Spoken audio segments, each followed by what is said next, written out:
दिन आएंगे, फिर देखना आप उन्हीं गज्जा के बच्चों के हाथों में परचम इस्लाम लहराता हुआ देखेंगे और उन जालिमों के आंखों से आंखें मिलाकर बात करने वाले जवानों को पूरी दुनिया आलोचना कर रही है, तनकीद कर रही है, ये बच्चों के कातिल हैं। एक नुक्ते की बात अर्ज कर रहा हूं, हॉस्पिटल पर बम गिरा देते हैं। आपको पता है फिलिस्तीन में अभी तकरीबन 8000 बच्चे मारे गए, जिनकी उम्र 6 महीने, साल भर, 2 साल, 4 साल, 5 साल। बच्चों को कोई भी निजाम से ताल्लुक रखने वाला हो रहम की नजर से देखता, किसी भी धर्म वाला हो, लेकिन ये जालिम क्यों बच्चों को मार रहे हैं पता है? वजह सिर्फ ये है, वो खौफ सता रहा है जो इकबाल ने 100 साल पहले कहा था, सुना है कुदसियों से मैंने कि वो शेर फिर होशियार होगा। इकबाल ने कहा था, सुना है कुदसियों से मैंने कि वो शेर फिर होशियार होगा। कौन सा शेर? निकल करके सहरा से जिसने उलट दिया था तख्ते रोमा को। क्या बात है, वाह वाह वाह। वो शेर फिर होशियार होगा। ये इजराइली वही काम कर रहे हैं जो इनके बाप दादा फिरौनी ताकत किया करते थे। फिरौन को नुजूमियों ने बताया था कि एक बच्चा पैदा होगा जो तेरी सल्तनत को हिलाक कर देगा, और इस खौफ से उसने 1 साल के अंदर 12,000 बच्चों को कत्ल कर डाला था।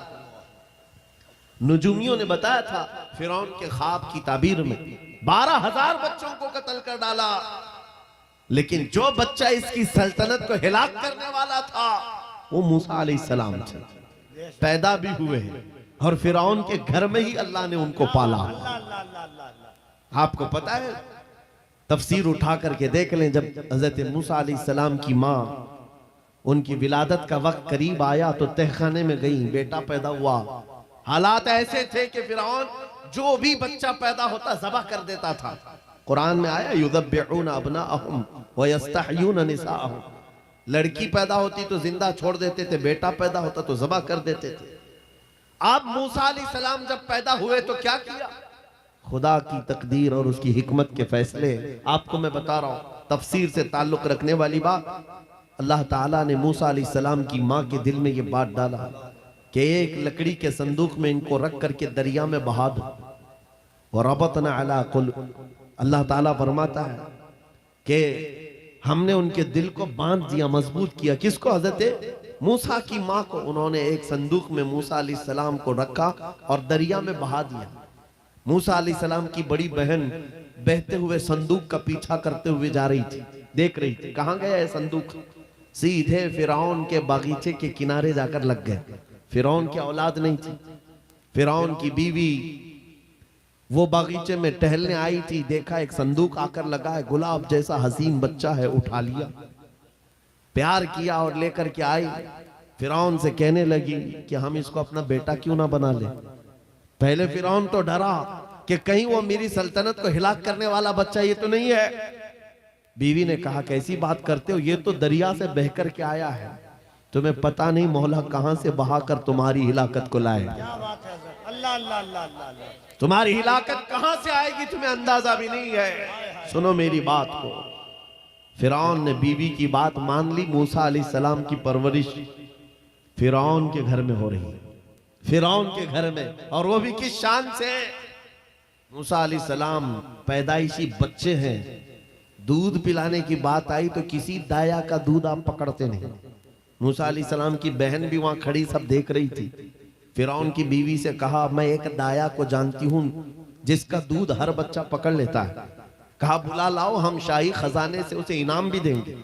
वो गई और अपनी माँ को ले आई, अपनी माँ को ले आई। मूसा अलैहिस्सलाम अपनी माँ के गोद में गए, जैसे ही सीने से लगाया दूध पीने लग गए। बादशाहत में खुशी, और मूसा अलैहिस्सलाम की माँ को इनाम और इकराम भी दिया गया। हर बच्चे की परवरिश के लिए मूसा अलैहिस्सलाम की माँ को फिरौन के घर में रखा गया। तुम्हें पता है रब तबारक व तआला की हिकमत के फैसले। वमकरू वमकरल्लाह वल्लाहु खैरुल माकिरीन। मेरा रब फरमाता है काफिर मंसूबा बनाते हैं और अल्लाह खुफिया तदबीर करता है, और रब की खुफिया तदबीर गालिब आती है। मूसा अलैहिस्सलाम जवान हुए फिरौन के घर में, फिरौन के घर में जवान हुए। उसके बाद फिर आपने जब अपनी नबूवत के बाद दावत हक पेश की तो फिरौन जानी दुश्मन हुआ। उसके बाद जो हालात हुए आपको पता है। फिरौन मूसा अलैहिस्सलाम को मारने के लिए पूरी फौज लेकर पीछे निकला। मूसा अलैहिस्सलाम समंदर में चल करके आगे गए, रास्ते आपके लिए खुल गए।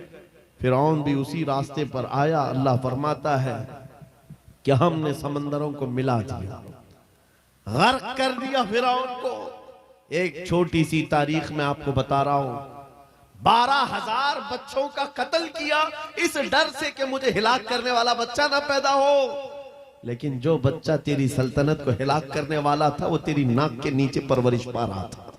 आज इन जालिमों ने गद्दा के हजारों बच्चों को सिर्फ इसलिए मारा है कि ये बड़े होकर के मुजाहिद ना बन जाए, ये बड़े होकर के हमें आंख दिखाने वाले ना बन जाए। और बाज़ाब्ता स्टेटमेंट में ये कहते भी हैं, इन बच्चों को कत्ल करने से हमें कोई खौफ नहीं, कोई आपत्ति नहीं है, कोई तकलीफ नहीं है, इसलिए कि बड़े होकर के ये हमें आंख दिखाने वाले बनेंगे। ये डर तुम्हारा बता रहा है। कई हजार बच्चों को भी तुम कत्ल कर लो, लेकिन तुम अल्लाह की उस हिकमत से गाफिल हो। जालिमो, वो अनकरीब पैदा होगा जिसको दुनिया सलाहुद्दीन कहती है, वो अनकरीब होगा। मेरे अजीजों, आज के नौजवानों से मैं ये कहता हूं, तुम्हारे दौर में भी ये डरा सहमा हुआ जो माहौल है, लोग बनाने की कोशिश कर रहे हैं। अभी देखना और हालात खराब किए जाएंगे। हमारी हुकूमत आएगी तो मस्जिदों को तोड़ डालेंगे, मदरसों को तोड़ डालेंगे। इन जालिमों को लगता है तुम्हारे सारे बिल्डोजर में ही ताकत है। क्या बात है, सिर्फ ताकत इसी का नाम है। राज मिल जाए, तख्त मिल जाए, उस वक्त कुछ लोगों के ऊपर जुल्म करना आसान है। जिस तरह चंगेज ने भी किया, हलाकू ने भी किया, बड़े बड़े जालिमों ने किया है, और उनका हशर भी तुम्हें मालूम होना चाहिए। इंशाअल्लाह वो वक्त आएगा जब खसो खाशात की तरह तुम बहा दिए जाओगे, अखबारों में तुम्हारा नाम तक ना होगा। और अगर कुछ बाकी रहेगा तो क्या रहेगा? न घबराओ मुसलमानों, अभी खुदा की शान बाकी है, अभी इस्लाम जिंदा है, कुरान बाकी है। ये जालिम काफिर क्या समझते हैं जो रोज हमसे उलझते हैं? अरे अभी करबला का आखिरी मैदान बाकी है। नारे तकबीर, नारे रिसालत, मुहाफिज़े नामूसे रिसालत, मसलके आला हजरत। नौजवानों, इस यकीन के साथ और ईमान के साथ अपनी जिंदगी को आगे बढ़ाओ। खुदारा मैं तुमसे कहता हूं, अगले दिनों के बाद जब तुम्हारे इम्तिहान का वक्त आएगा, हर उस्ताद अपने बच्चे को इम्तिहान की तैयारी करा रहा होता है। बेटा सवालात ऐसे आएंगे, टाइम इतना होगा, स्क्वाड भी होंगे, चेक करने वाले एग्जाम हॉल में बार बार आएंगे, तुम्हें देखेंगे। उस वक्त